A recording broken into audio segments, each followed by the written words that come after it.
வணக்கம். சே காவியா, அரசு மேல்நிலைப்பள்ளி கழுகு கிராமத்தில் 10ஆம் வகுப்பு படிக்கின்றேன். வணக்கம், என் பெயர் பிரேமிதா. அரசு மேல்நிலைப்பள்ளி கழுகு கிராமத்தில் 10ஆம் வகுப்பு படிக்கிறேன். எஸ்ஐடிபி மேரத்தான் ப்ராஜெக்டை பற்றி பார்க்க போகிறோம். எங்களுக்கு கைடாக உதவுவது எங்கள் சயின்ஸ் டீச்சர். எங்களுடைய ஐடி மல்லிகை. நான் இங்கே பேச போகிற தலைப்பு நீர் மேலாண்மை. தமிழர்களின் பழமையான 47 வகையான நீர்நிலைகளை கொண்டுள்ளன. அது என்னன்னா ஏரி, குளம், குட்டை, கால்வாய், கண்மாய், ஆறு, ஓடை போன்றவற்றை உள்ளன. நம்மை சுற்றியுள்ள நீர்நிலைகளில் இருக்கிற நீரை வெளியேற்றுவதற்கு மகடுகள் பெரும் உதவியாக காணப்படுகிறது. நம்மை சுற்றியுள்ள நீர்நிலைகளை சுத்தமாக வைத்துக் கொள்ள வேண்டும். மழைநீர் சேமிப்பு தொட்டிகள் கிராமத்திற்கு ஒரு இடத்தில் கண்டிப்பாக இருக்க வேண்டும். ஒரு செடி நடனாலும் அதுக்கு தண்ணி தான் ரொம்ப அவசியமானது. நீர் இல்லாமல் இந்த உலகத்தில் எந்த ஒரு உயிரினமும் உருவாகாது. இன்னும் கொஞ்ச காலத்தில் நம்ம தண்ணிக்கு பதிலாக மாத்திரை தான் யூஸ் பண்ண போகிறோம். அதனால தண்ணீர் பற்றாக்குறையை நம்ம குறைக்கணும்.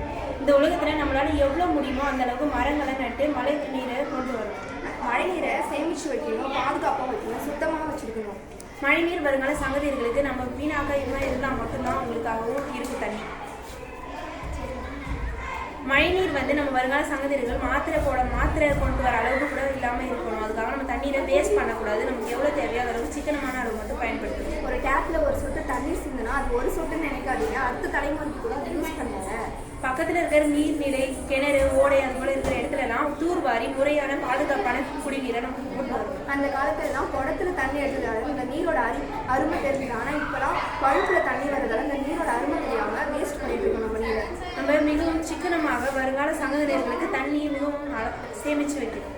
நாங்கள் இந்த எஸ்ஐடி ப்ராஜெக்டாக வீடியோவில் எங்கள் டீச்சர்ஸ் இதெல்லாம் பற்றி நாங்கள் கேட்குறோம். லைப்ரரி, காடுகள், அந்த மாதிரி புக்ஸு நிறைய இதில் பார்த்து இந்த வீடியோக்காக நாங்கள் ப்ரிப்பேர் பண்ணோம். அதனால் எங்களுக்கு ஹெல்ப்ஃபுல்லாக இருக்கிற எங்கள் டீச்சர்ஸ், எங்கள் ஃப்ரெண்ட்ஸ், எங்கள் பேரண்ட்ஸ் எல்லாத்துக்கும் ரொம்ப நன்றி. கவர்மெண்ட்டுக்கு ரொம்ப நன்றி. வாய்ப்பு சார்.